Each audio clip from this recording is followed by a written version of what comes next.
दीन दयाल को बेनती, तुम सुनो गरीब नवाज, जो मैं पूत कपूत हाँ, तो ही पिता तेरी लाज, हरि ओम।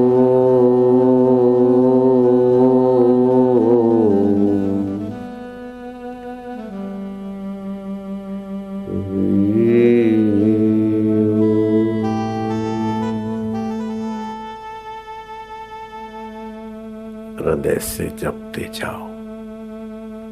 अभी अभी भगवान का ज्ञान, आनंद, माधुर्य, अंतर्यामी देवता की कृपा का चमत्कार प्रकट हो सकता है। चित्त की शांति भगवत प्रसाद को, भगवत आनंद को प्रकट कर सकती है। होठों से भी नहीं कहना है, कंठ से भी नहीं कहना है, अब हृदय पूर्वक हो भगवान तुम मेरे हो, मुझे आपकी आवश्यकता है। संसार ने कई जन्मों तक भटकाया है, माँ के गर्भ में पटका है, पिता के तन से पटका, माँ के शरीर में लटका लटका कर इस माया ने मुझे कई जन्मों तक भटकाया है। अब तुम्हारी प्रीति, तुम्हारा आनंद मेरे चित्त में प्रकट हो और मेरा मन आप में लगे।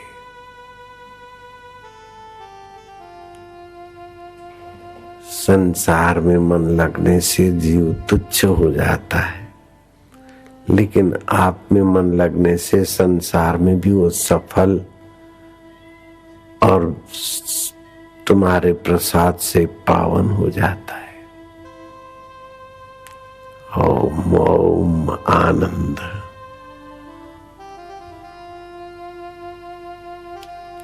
तुम्हें भगवान ने स्वीकार किया है, इसका अनुभव तुम कर सकोगे। जैसे पिता माता हमारा हाथ पकड़ ले, को उंगली पकड़ ले, ऐसे हमारे परमेश्वर अंतरात्मा देव हमें स्वीकार करेगा तो हम निश्चिंतता और निर्भीकता, आनंद और माधुर्य उभारने में पावन होते जाएंगे। ओम ओम आनंद, ओम ओम शांति, ओम ओम माधुर्य, ओम ओम प्रभु जी, ओम ओम प्यारे जी, ओम ओम मेरे जी, ओम ओम दाता जी। मधुशरती सिंधवे, आप मधुमय, आप सुखमय, आप आनंदमय है, आप साक्षी रूप है। ये आप ही की सृष्टि की उत्पत्ति, स्थिति, विलास लीला है।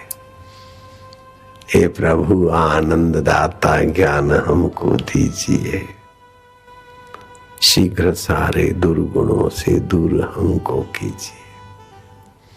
लीजिए हमको शरण में, बाहर बहुत भटकते थे, अब विश्रांति में शरण में लीजिए। जैसे बच्चा माँ की गोद में निश्चिंत होकर नींद से पुष्ट होता है, ऐसे हम तुझ में निश्चिंत शांत होकर पवित्र हो रहे, पुष्ट हो रहे मेरे प्रभु जी। मेरे दादाजी, मारा वालूड़ा, क्या विश्रांति योग है, क्या प्रीति योग है, क्या माघ महीना महिमा की मधुरता है। आनंद ओम ओम। ये सत्य तीर्थ, विश्रांति तीर्थ। बाहर के जलाशय में तो शरीर नहाता है, लेकिन ये भगवताशय में तो हम स्वयं नहा रहे, पावन हो रहे। ये कैसा है जादू, समझ में नहीं आया। तेरे प्यार ने रब हमें तेरा बनाया। आप हंसते जाओगे भीतर ही भीतर। जन्म जन्मांतर के तुच्छ विकार और आकर्षणों से सुरक्षित होते जाओगे। ओम ओम ओम ओम। प्रभु जी ओम, प्यारे जी ओम, मेरे जी ओम। तुम्हारी प्रीति, तुम्हारी आवश्यकता। खुद ही में जब खुदाई देखी तो काबे में सिजदा कौन करे। मन की गहराई में तेरे मंदिर को देखा तो बाहर के मंदिर में कौन। मुझे वेद पुराण कुरान से क्या, मुझे प्रेम का पाठ पढ़ा दे मेरे सतगुरु। मुझे मंदिर मस्जिद जाना नहीं, मुझे रब दा रस चखा रहे हैं प्रभु जी। एक साधक साधना करने बैठा, एकाग्रता हुई और कुछ समय में ध्यान लगा, यक्ष प्रकट हो गया।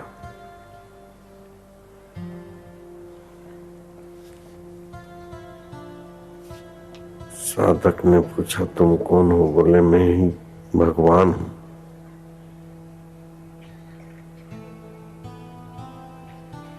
तुम भगवान हो तो प्रभु क्या आज्ञा है?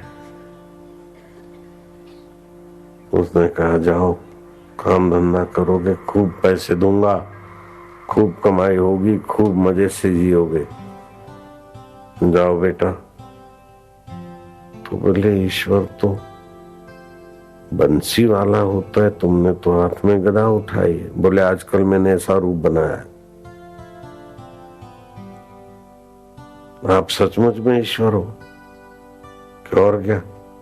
ऐसे कौन प्रकट हो सकता है? और देख मैं अंतर्धान हो रहा हूं।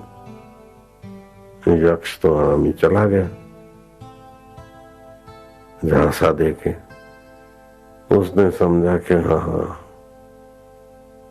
ईश्वर तो मिल गए। लेकिन गुरु जी से तो बात करो ना, जिस गुरु ने मेरे को एकाग्रता और ध्यान के लिए उत्साहित किया था और वचन लिया था, उन्हीं की कृपा से तो आया था भगवान। गुरुजी भगवान मिल गए, भगवान मिल गए। बोले भगवान मिले तो क्या बातचीत हुई? बोले हाथ में गदा थी। और भगवान बोले बेटा मैं तुम पर प्रसन्न हूं। मैंने कहा आप सचमुच में भगवान हो? बोले हाँ। पूछा कि फिर गदा क्यों नहीं? बोले आजकल मैं ऐसे ही रहता हूं। तो मैंने गुरुजी पूछा कि अब क्या आ गया है प्रभु जी? तो उसने कहा जाओ कमाओ खाओ मौज करो, खूब धन दूंगा। गुरुजी ने कहा ईश्वर नहीं है वो कोई यक्ष वक्ष होगा, क्योंकि यक्ष को धन देने का सामर्थ्य है, अब पुजवाने की लालसा है।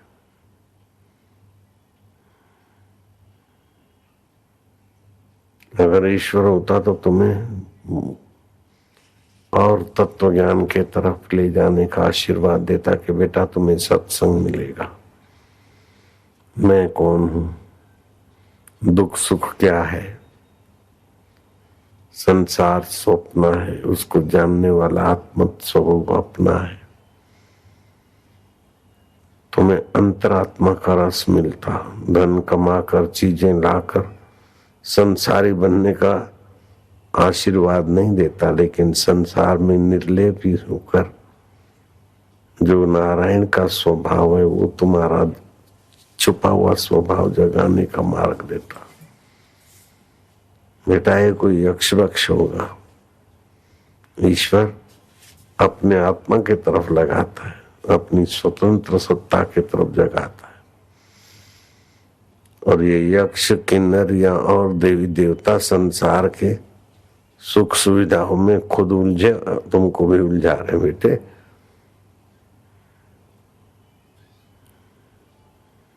तो गुरु जी वो क्यों आते हैं? बोले ये साधना करने से मूर्ति में से कई चमत्कार प्रकट हो जाते हैं और अंतरात्मा से कई चमत्कार प्रकट हो जाते हैं। ये आत्मवैभव पाने के पहले ये सब उपासना के जीवन में, उपासना के समय जीवन में आ जाते हैं। जिसको तीव्र ईश्वर प्राप्ति होती है वो इसमें रुकता नहीं। बाकी के लोग इन्हीं फुटकर उपलब्धियों में रुक जाते हैं। रावण के पास भी तो उपासना थी और सोने की लंका की उपलब्धि में रुक गया। हिरण्याकश्यपु के पास भी उपासना की शक्ति थी, सोने की हिरणपुर बना लिया, फिर उसी में मजा लेने में रुक गया। अंत में मृत्यु और जन्म की सजा मिली। बेटा अल्प में जो रुक जाता है उसको महान की प्राप्ति नहीं होती। इसलिए सत्संग और संत सानिध्य बार बार करे ताकि अल्प में कहीं कोई रोके नहीं, कोई टोके नहीं, कोई फंसावे नहीं। ईश्वरो सर्वभूतानां हृदयेषु अर्जुन तिष्ठति। आके अंतर्धान हो जाए वो यक्ष, गंधर्व, किन्नर, देवी देवता अथवा अपना मन का भाव, लेकिन उस सब को जो जान रहा है वह परमात्मा है। धैर्य रूप कुंड और सत्य रूप अगाध जल, निर्मल तथा शुद्ध जल से पूर्ण मानस तीर्थ में परमात्मा का आश्रय लेकर उसी में स्नान करो। जैसे भक्त जलाशय में गोता मारते, ऐसे आत्माशय में बेटे गोता मारो।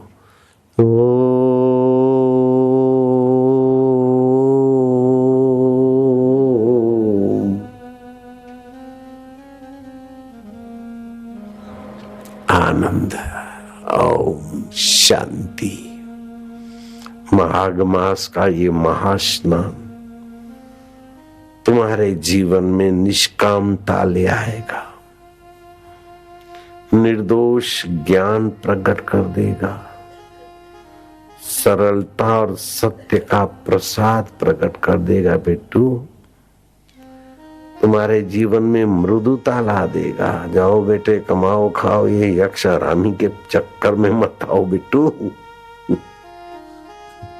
जाओ मैं तुम्हें मालदार बना देता हूँ। मालदार बनाएगा तो क्या हो जाएगा? रावण जितना भी सोना मिल गया तो क्या है? रस तो नहीं मिलेगा रब का। फिर कोई नर्तकी और अपनी पत्नी ये होने के बाद भी सीता माता में बुरी नजर करके मरा तो मेरा साधक है। शांति और धैर्य और सत्य और सहजता रूपी महा कुंड में गोता मार, फिर से पी और पी और जी और पी। ओ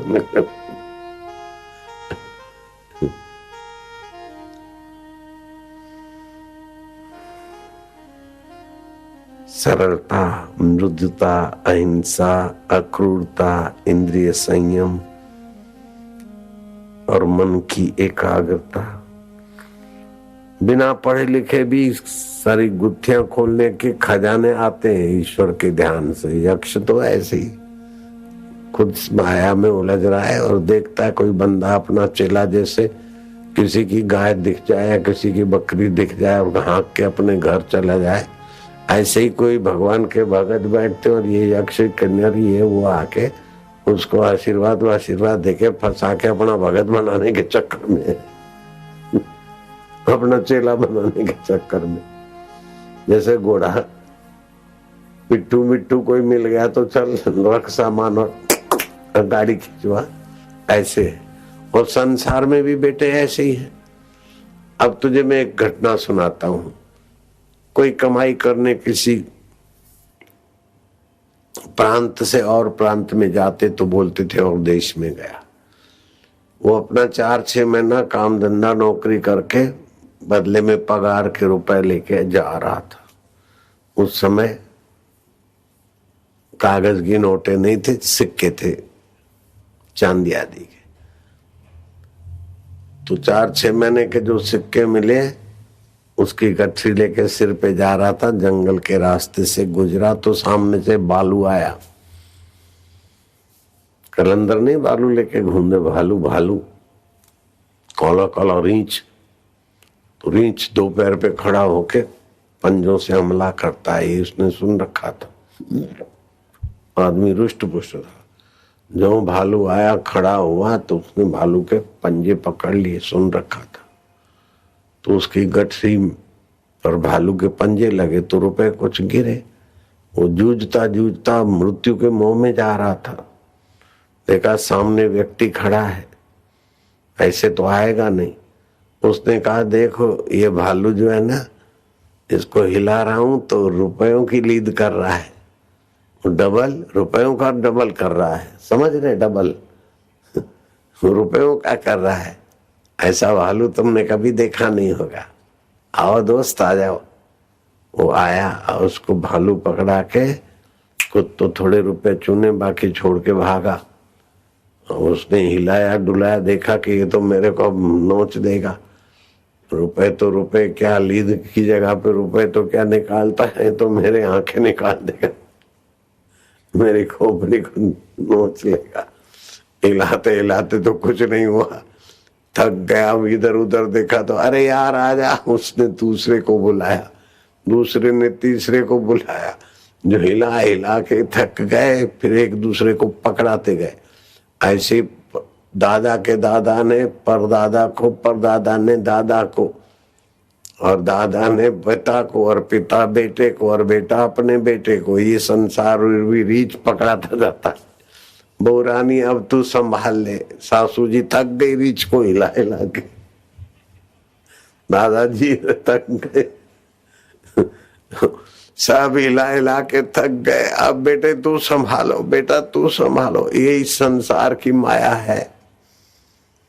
इसी को भगवान ने कहा है देवी है शाह गुणमयी मम माया दुरतया।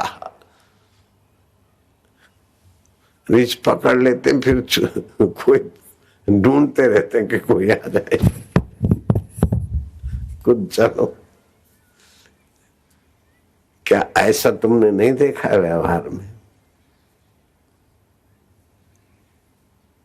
ना कोई संगी साथी ऐसा जो जीवन में साथ चले।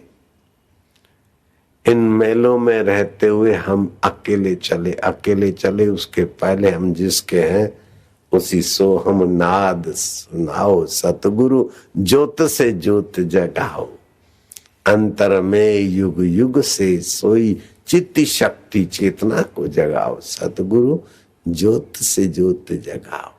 हम बालक तेरे द्वार पे आए, गुरु जी जहां तुम हो न हम वहीं आए। हम मेरा अंतर तिमिर मिटाओ, अंतरात्मा के ऊपर जो नासमझी का अज्ञान है वो मिटाओ। आत्मज्ञान ब्रह्म ज्ञान को प्रकाश दिलाओ।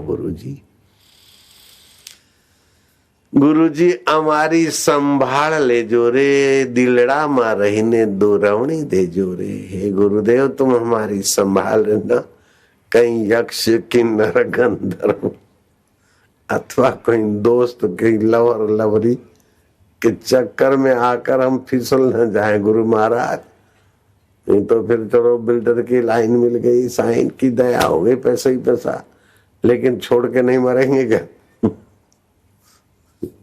कोई हाल मस्त, कोई माल मस्त, कोई तूती मैना सुए में, कोई खान मस्त पहरान मस्त, कोई राग रगीनी दोहे में, कोई अकल मस्त, कोई शकल मस्त, कोई चंचलताई हासी में, एक खुद मस्ती बिन और मस्त, सब बंधे अविद्या फांसी में।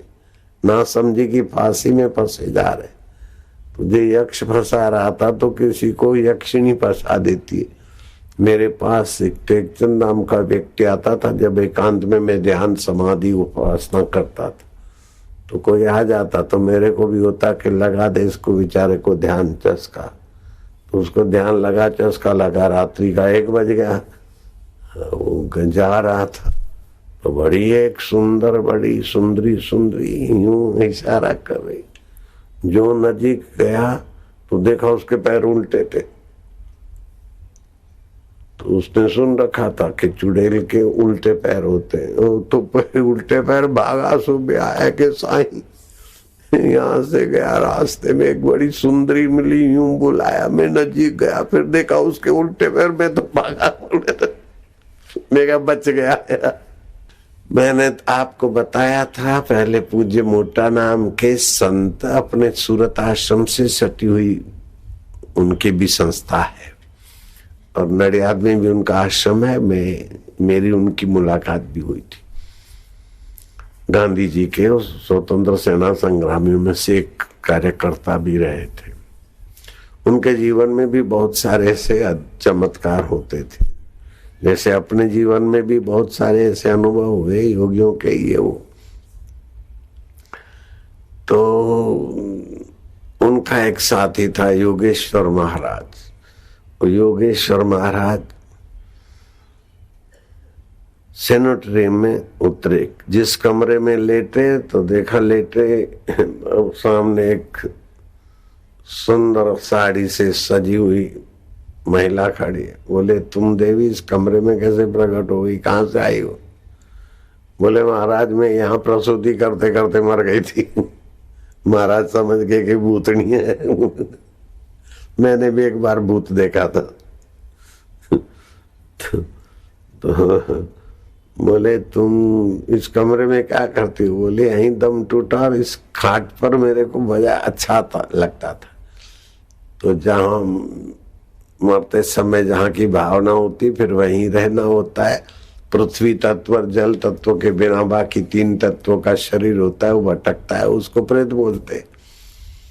तो तुम क्या करती हो? बोले यही पड़ी रहती हूँ, किधर कोई ऐसा सेनेटरी में आता उसको बीमार करती हूँ।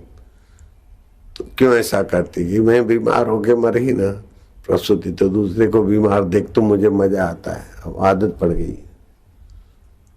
आपको नहीं करूंगी, मेरे को तो नहीं किया, लेकिन सेनेटरी में देखा कि दूसरे जो हमारे आदमी थे वो बीमार हो गए। तो ये कोई अंतर्धान होगी तो भगवान नहीं हो जाते?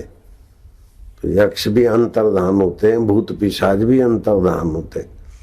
तो कभी कोई भूत आ जाए कह दे मैं भगवान हूं, तो ये फंसने जैसा नहीं है। भगवान के तत्व का ज्ञान होना चाहिए। तो एक होता है माना हुआ भगवान, दूसरा होता है वास्तविक में भगवान। जैसे किसी कोई कृष्ण को मानता है, कोई अल्लाह को मानता है, कोई ईसा को मानता है, कोई शिव को मानता है, कोई किसी को मानता है। तो माना हुआ भगवान भी अंतरात्मा के बल से प्रकट हो सकता है, लेकिन भगवान जैसे हैं ऐसे स्वीकार करना ये बहुत बड़ी बहादुरी है। तो माने हुए भगवान के लिए तो निर्माण होता है मन का, चित्त का, लेकिन वास्तविक भगवान के लिए तो गुरु का ज्ञान और गुरु की कृपा होती है और काम आसान होता है। तो कैमरा का जैसा कौन से फोटो लेते हैं, जैसा फोटो लेना हो जिस एंगल से ऐसा लेना अलग बात है, लेकिन जो वस्तु जैसी है वैसी की वैसी स्वीकार करना अलग बात है। तो ईश्वर सत स्वरूप है, ईश्वर चेतन स्वरूप है, ईश्वर ज्ञान स्वरूप है, ईश्वर अपना आत्मदेव है, नित्य है, नित्य नवीन रस है, नित्य नवीन ज्ञान है। दिने दिने नवम नवम नमामि नंद नंदनम। ऐसा ईश्वर के स्वभाव का और तत्व का वर्णन सुनकर, इसलिए योग वशिष्ठ महाराज ने कहा कि जिसको परमात्मा प्राप्ति करनी हो 3 घंटे रोज ओमकार का जप करे, एक पहर ध्यान करे, एक पहर शास्त्र विचारे भगवत स्वरूप का क्या है, और एक पहर संत की सेवा करे। क्षिप्र भवति, जल्दी में जल्दी ईश्वर प्राप्ति हो जाती।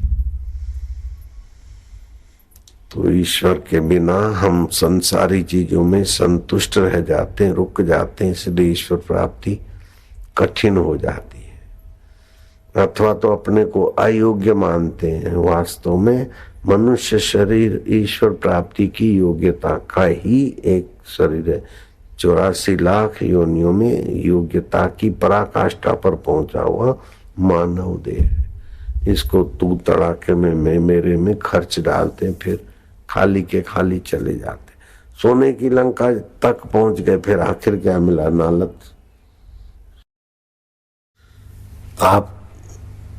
आपको मैं एक सवाल करता हूं कि जो आपको लगे कि सफलता सुनिश्चित है, 2 और 2 4 जैसी सफलता है, उस बात से आप पीछे हट करते हैं, तो ये बुद्धिमानी है क्या?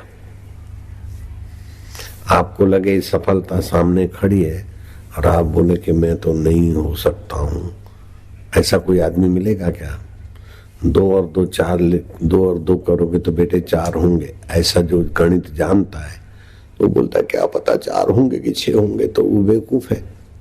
ठीक बात है ना? 2 और 2 4 होते हैं, वो गणित जानता है। क्या पता 2 और 2 3 हो जाए या 5 हो जाए, क्या पता। तो ऐसे आदमी को क्या बोलोगे? मूर्ख है, पागल है।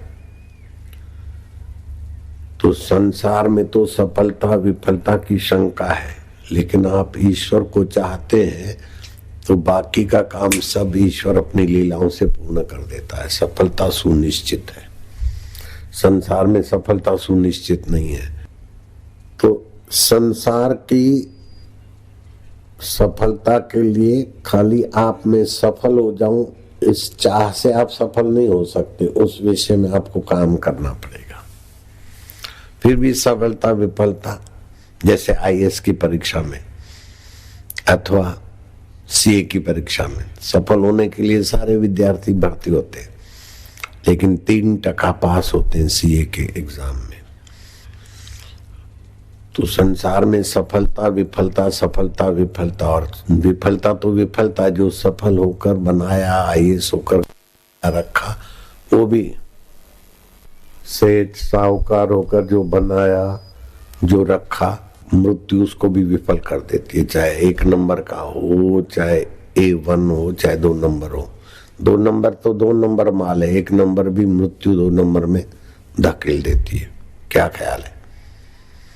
तो संसार में सफलता के साथ विफलता जुड़ी है, और सफलता में आपका पुरुषार्थ चाहिए, आपका प्रारब्ध चाहिए, राजकीय वातावरण ऐसा चाहिए, मौसम सीजन ऐसा चाहिए।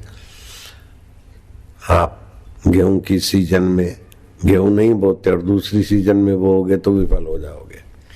लेकिन भगवान को पाने के लिए किसी सीजन की गुलामी नहीं, भगवान को पाने की इच्छा करो।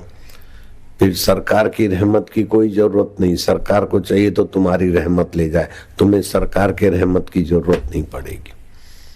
वीआईपी गौ को चाहिए तो तुम्हारी कृपा ले जाए, तुम्हें वीआईपीओं की कृपा की जरूरत नहीं पड़ेगी। कोई हरामजादे राजा नानक जी जैसों को 1 बार नहीं 2-2 बार जेल भेज देते। वे हरामजादे कौन सी खाई में खो गए मुझे पता नहीं, नानक तो आपके हमारे दिलों में मौजूद है कि नहीं है? दिल में भूल सकते हो तो भूल के दिखाओ नानक जी को। उन्होंने क्या प्रयत्न किया था कि आप मेरे को याद रखो? आपने तो उनको देखा ही नहीं था, फिर भी घर में फोटो लगी होगी। नानक जी ने क्या मेहनत की? खाली ईश्वर को चाहा बस। मैंने क्या मेहनत की? ईश्वर की चाह पैदा करने की भगवान आप मिले, बाकी का काम भगवान ने ही पूरा किया। तो आप ईश्वर को चाहें तो सफलता सुनिश्चित है भगवान की तरफ से, लेकिन आप संसार को चाहें तो संसार की तरफ से सफलता सुनिश्चित नहीं है, क्योंकि मकान को पता ही नहीं, कोठी को पता नहीं कि मेरे को चाहता है, कार को पता नहीं, रुपयों को पता नहीं कि आप उनको चाहते, लेकिन भगवान को चाहते तो अंतर्यामी को पता होता है, सारी व्यवस्था उसके जिम्मे हो जाती। तो सफलता जिसमें सुनिश्चित है उसमें कायरता करना अच्छी बात नहीं है। 2 और 2 4 है, सुनिश्चित है। आप बोलोगे क्या पता 5 हो जाए, 3 हो जाए, तो आपकी ये बात मुझे समझ में नहीं आती। तो मैं हाथ जोड़ के प्रार्थना करता हूँ, आप ईश्वर को कह दो कि भगवान हमें आपकी प्राप्ति हो जाए, हम संसार की चीजों में उलझ रहे हैं, उसकी वजह हमें आपकी प्रीति मिल जाए, आपकी प्राप्ति हो जाए। अभी तो हम ऊपर ऊपर से बोल रहे हैं, लेकिन गहराई से आप भी स्वीकार कर सकते, इतना तो आप बोल सकते। क्या ख्याल है? नहीं बोल सकते। ऐसा करके आप 15 मिनट का ये प्रयोग करो, देखो 40 दिन में भगवान आपको उठा के कितना ऊपर पहुंचा देते।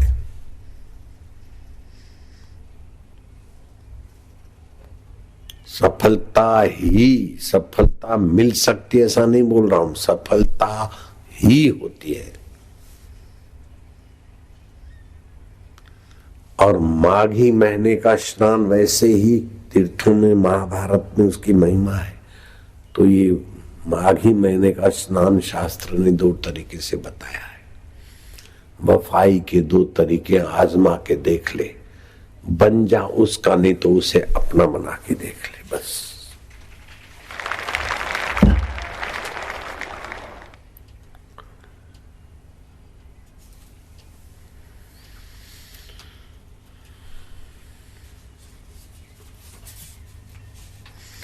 जो चट्टानों को चटका दे उसे रवानी कहते हैं, रवानगी हो गई। चट्टानों को चटका दे उसे रवानी कहते हैं। जो दिल पर नक्शा कर दे उसे कहानी कहते हैं। नहीं मालूम तुमको कि करिश्मा कैसे होता है, उलट दे हर परेशानी को, वह आदमी की जिंदगानी होती है। हरी परेशानियों को उलट सकते हो आप, ऐसी आपकी जिंदगानी हो जाएगी। मैंने तो कल झोली फैलाई थी, रुपया पैसा कोई चीज नहीं मांगी मैंने तो कहा कि 15 मिनट की आप साधना करने की, हाँ कर दो। ये माघ महीने का स्नान आप जलाशय में जाकर स्नान करो तो सर्दी का प्रश्न है, ठंडी का प्रश्न है। आप घर में जहां बैठे हो, इस शांति रूपी, ध्यान रूपी, हरि रस रूपी अगाध पवित्र जल में आप स्नान करो, आपको वो चीज मिलेगी कि आपने करोड़ों बार जन्म लिया होगा, लेकिन वो सब चीजें नष्ट हो गई, ये चीज नष्ट नहीं होगी।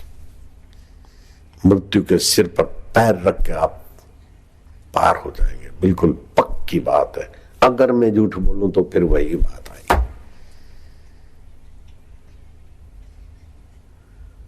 और आप कर सकते हो।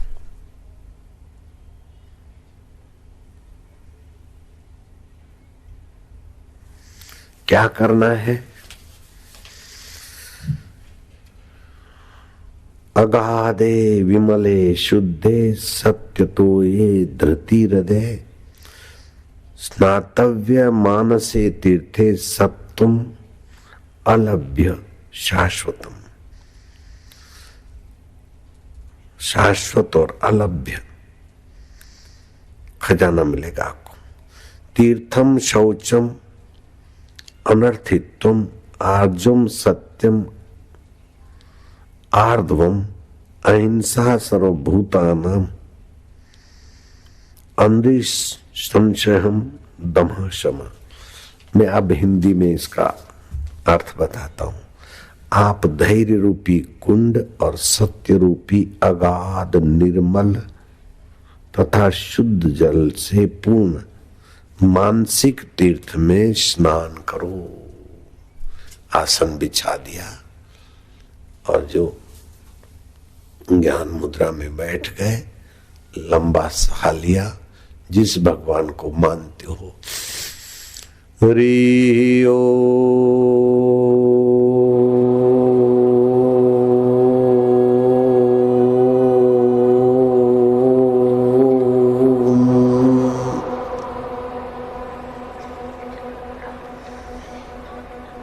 आपके स्वभाव में जो भय है, भय से जो एक्सीडेंट होते हैं या बीमारियां आती है, वो तो भाग जाएगी। भय नाशन दुर्मति हरण, मति की मंदी गति से आपके गलत निर्णय होते वो भाग जाएंगे। भय नाशन दुर्मति हरण, कली में हरि को नाम, निश दिन नानक जो जपे सफल हो वही सब काम। संत का वचन झूठा होता है क्या? बाबा हम ट्राई करेंगे, कोशिश करेंगे, ये नामर्दी की बातें हैं। बोले मन नहीं लगेगा, मन न भी लगे। ऑफिस में मन नहीं लगता तभी भी पगार चालू है, मन नहीं लगे तो भी आपको पेमेंट मिलेगा। अगर नहीं लगता और मन लगाना चाहते हो, रस आ जाए तो उसमें ये प्रयोग जो तो सिर सीधा करके बैठो, एकदम झुक के मत बैठो। भगवान हमारे, शरीर हमारा नहीं, हमारे कहने में नहीं रहता। शरीर मर जाने के बाद भी हम और हमारे प्रभु रहते हैं, हम उसी के हैं। शरीर की बीमारी हमारी बीमारी, ये मानना गलत है। मन का दुख हमारा दुख, ही मानना गलत है। हम तो चैतन्य है, शरीर जड़ है। दुख बदलता है, सुख बदलता है, बीमारी बदलती है, उसको जानने वाला मैं अबदल हूं। मैं प्रभु का हूं, प्रभु मेरे हैं, प्रेम पैदा होगा।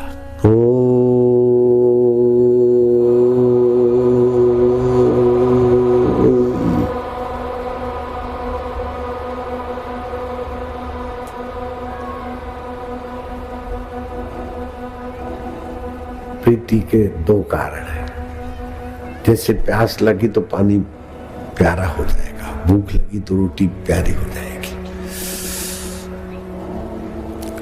पैर जल रहे तो जूता चप्पल प्यारे हो जाते।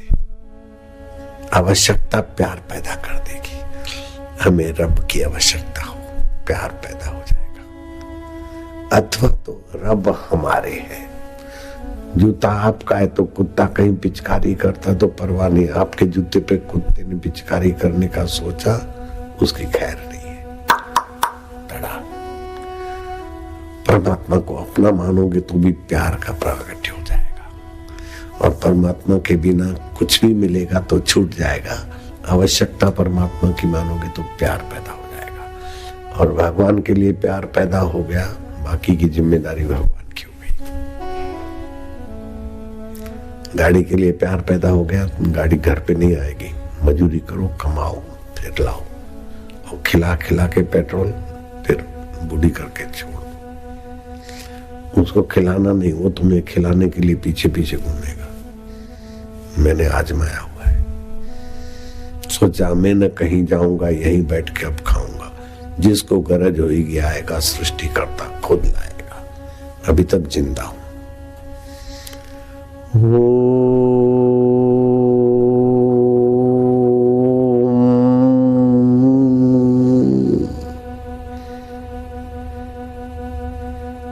कैसे कैसे खिलाने वालों के रूपों में वो आया, मैं जानता हूं। कैसे कैसे कईयों को क्या प्रेरणा करके इतना माहौल संभाल रहा है वो देखो। अभी आप सुन रहे हैं, देख रहे हैं, लेकिन दुनिया के कई देश जुड़े हैं इस सत्संग से। दुनिया के कई देश देख रहे हैं, सुन रहे हैं। क्या इसमें किसी व्यक्ति का हाथ है? नहीं, उसी का हाथ है। महाराज तुम सत्य स्वरूप हो, आदि सत्य हो, जुगात सत्य हो, अभी भी सत्य हो। हम तुम्हारी शरण आ रहे। ये शांत जल में आप गोता मारे, तीर्थों का जल तो फिसलाहट का भी भय दे सकता, लेकिन यहाँ सारी फिसलाहटों से पार 15 मिनट बैठ जाओ आसन बिछा के। ओम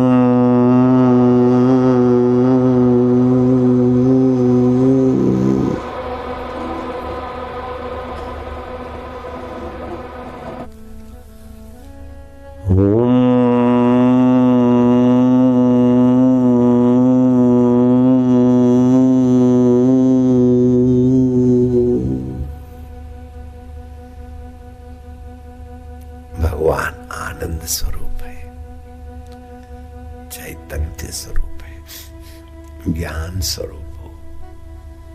तुम मेरे अपने हो, तुम हाजरा हजूर हो। तुम्हारी सत्ता से मेरी आंखें देखती, मन सोचता है, बुद्धि निर्णय करती, बदल जाते, लेकिन आप झूके क्यों है?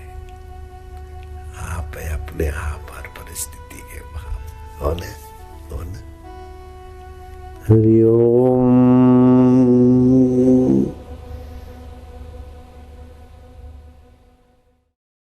माघ महीने की महिमा बड़ी भारी है। महाभारत अनुशासन पर्व में माघ स्नान 2 प्रकार का है। एक तो पुण्य तीर्थ क्षेत्रों में, दूसरा माघ महीने की हर तिथि और हर जलाशय, पवित्र जलाशय को गंगा की सदृश मानने की आज्ञा देता है। वो तीर्थ जल मानकर स्नान करना चाहिए। ये सामान्य तीर्थ है। दूसरा है आत्मिक तीर्थ।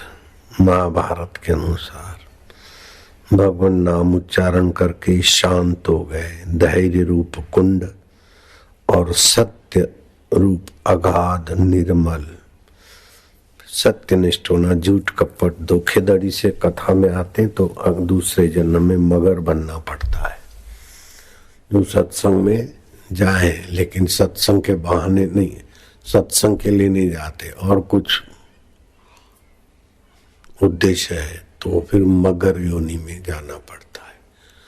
तो अर्थात धैर्य रूप कुंड और सत्य रूप अगाध निर्मल तथा शुद्ध जल से पूर्ण मानस तीर्थ में मनी मन भगवान के विश्रांति में शांत होना, परमात्मा का आश्रय लेकर स्नान करना चाहिए।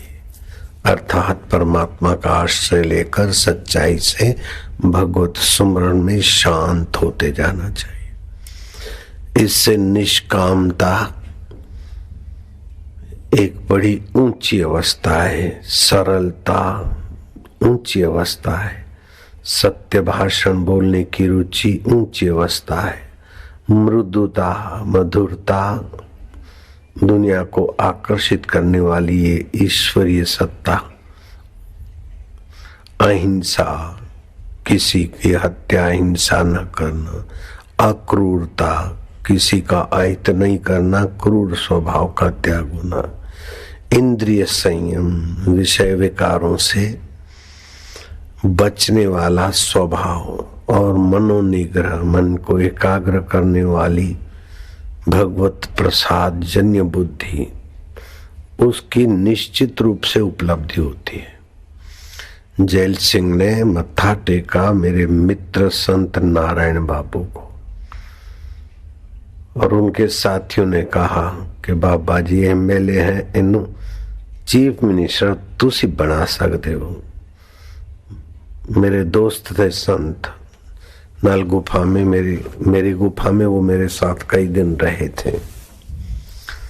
ज्ञानी जैल सिंह सीएम बने और फिर कुछ वर्षों के बाद सीएम के प्रशंसक जैल सिंह के और जैल सिंह बाबा के दर्शन करते हुए बातचीत में उन्होंने कहा, बाबा आप चाहे तो इन्हों राष्ट्रपति बना सकते तुसी। बाबा ने कहा क्या बात है। बाबा मौज में थे। जैल सिंह क्या चाहते हो? बोले ताड़ी कृपा हो तो सब कुछ ही हो सकता है। ठीक है देख ले बन के। फिर 1986 4 दिसंबर, मैं तारीख बोलने में शायद गलती कर बैठूं, 86 तो है, अब 21 दिसंबर है कि क्या है, 4 दिसंबर जो मेरे को याद नहीं है। वो ज्ञानी जैल सिंह बापा को मत्था टेकने आए थे गुजरात में। वो तारीख मिल सकती है ऑफिशियली ढंग से, आए थे, ये बात पक्की है। 1400 SRP लगी थी, ये बात भी पक्की है। मत्था टेक के बाबा जी के चरणों में जब बैठे, अलग से बातचीत हुई, तो फिर आपकी जैल सिंह से क्या वार्ता हुई, वो मेरी गुफा में जब नारायण बापू रहने को आए थे तो मैंने पूछा था कि जैसे वकील से, कमिश्नर से, डॉक्टर से हालचाल बात पूछता है, ऐसे मैंने पूछा कि वो जैल सिंह आए थे राष्ट्रपति होने के बाद, तो उनमें क्या फर्क लिखा है, क्या बातचीत हुई। तो नारायण बापू ने मुझे कहा, जैसे आप दोस्त खुले दिल बात करते ना, ऐसी बात है।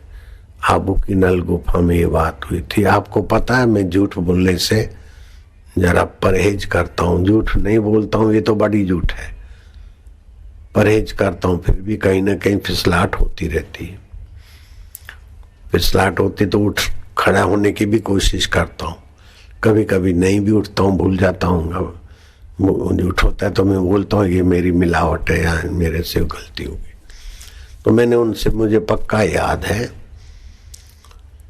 मैंने उनसे पूछा तो क्या बात हुई। तो नारायण बापू ने कहा कि मैंने पूछा जैल सिंह से ये कैसा लग रहा है। नारायण बापू के यहाँ कुटिया में जब बाहर आए बैठे तो जैल सिंह के आंखों से आंसू निकले। जिते मेरे संत जना वो थाव सुहावंदा, वो बोले।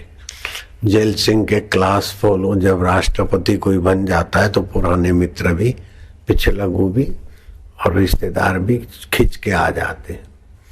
हम बापू बने तो हमें पता है ना कैसे कैसे रिश्तेदार अभी अपना रिश्ता याद करके नजीक आ रहे, और बापू नहीं बने थे तो रिश्तेदार तो क्या, पहचान वाले भी अनजान हो रहे थे कि इस लड़के को समझाते, मानता तो है नहीं, साधु बाबाओं के पीछे जाता है, कौन बात करे उससे। जब आदमी ऊपर उठता है किसी में तो सब खींच के आते हैं।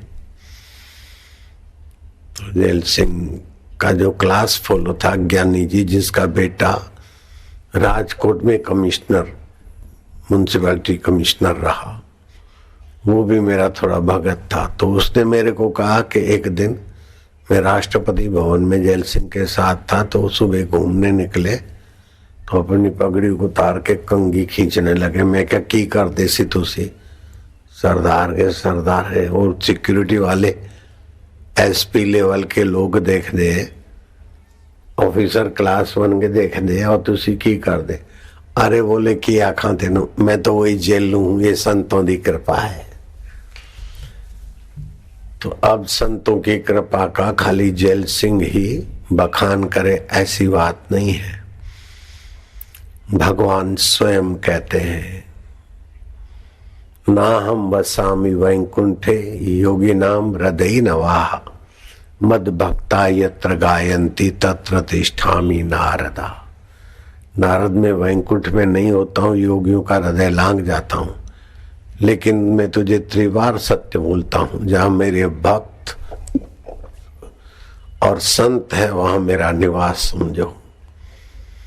नारद जहाँ सूर्य वहां प्रकाश, जहाँ चंदा वहां चांदनी, जहाँ समुद्र वहां तरंग, ऐसे ही जहाँ भक्त और संत है वहीं मेरा निवास समझो। मैं लोगों के हृदय में ज्ञान रूप से, भक्ति रूप से, प्रेमा भक्ति रूप से, रस रूपा अपनी मधुमय भक्ति रूप से मैं प्रकट होता हूँ।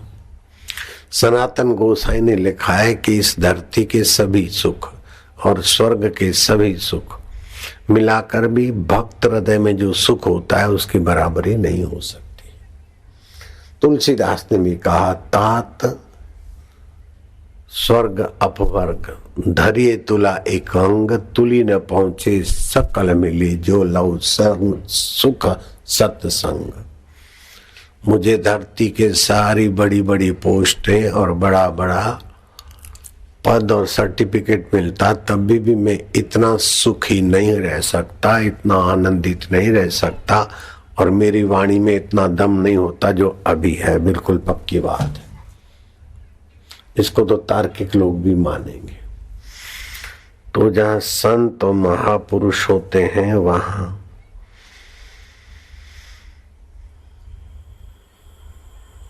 गड़बड़ वाले भी कहीं पहुंच ही जाते हैं। जहां अच्छाई होती है, जहां कॉलोनी होती है, वहां गटर लाइन बन ही जाती है। कहावतें बहुत सारी आप जानते हैं।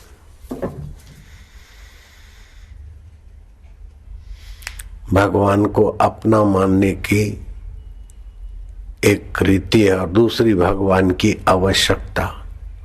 जिसको आप अपना मानते वो प्यारा होता है, जिसकी आप आवश्यकता समझते वो प्यारा होता है। प्यास लगी तो पानी प्यारा लगेगा, आवश्यकता है। हाथ टाइट है तो पैसा ज्यादा प्यारा लगेगा।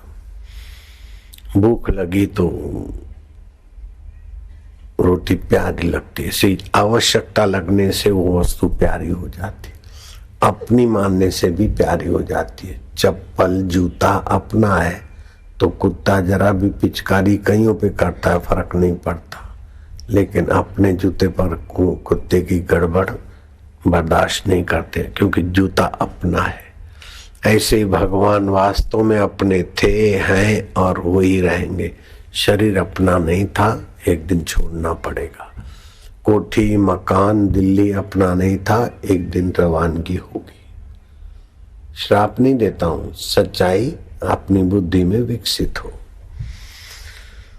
तो जो ईमानदारी से भगवान के रास्ते चलते हैं उनमें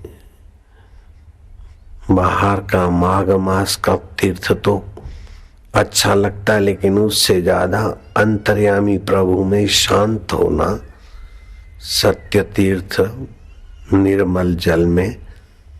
बाहर के तीर्थ में तो आपका शरीर गोता मारता, लेकिन जब ध्यान ओमकार का गुंजन करके आप शांत होते हैं तो इसको मानस तीर्थ कहते हैं। मानस तीर्थ में परमात्मा का आश्रय लेकर जो स्नान करता है उसके जीवन में सरलता, निष्कपटता, मृदुता, अहिंसा, अक्रूरता, इंद्रिय संयम, मन की एकाग्रता और मधुरता सहज में आ जाती है। तो ये सद्गुणों से ही समाज आकर्षित होकर बापू बापू करे अथवा कबीर कबीर करे या कुछ भी महापुरुषों को प्रेम करे। ये भगवान के दिव्य गुण प्रकट होने से ही होता है। किसी चालबाजी से कोई आपको महात्मा मान के आपके पीछे चले, ये संभव नहीं है। दो चार मूर्ख चल सकते, लेकिन इतना जन सैलाब को कोई हिप्नोटाइज नहीं कर सकता, मूर्ख नहीं बना सकता।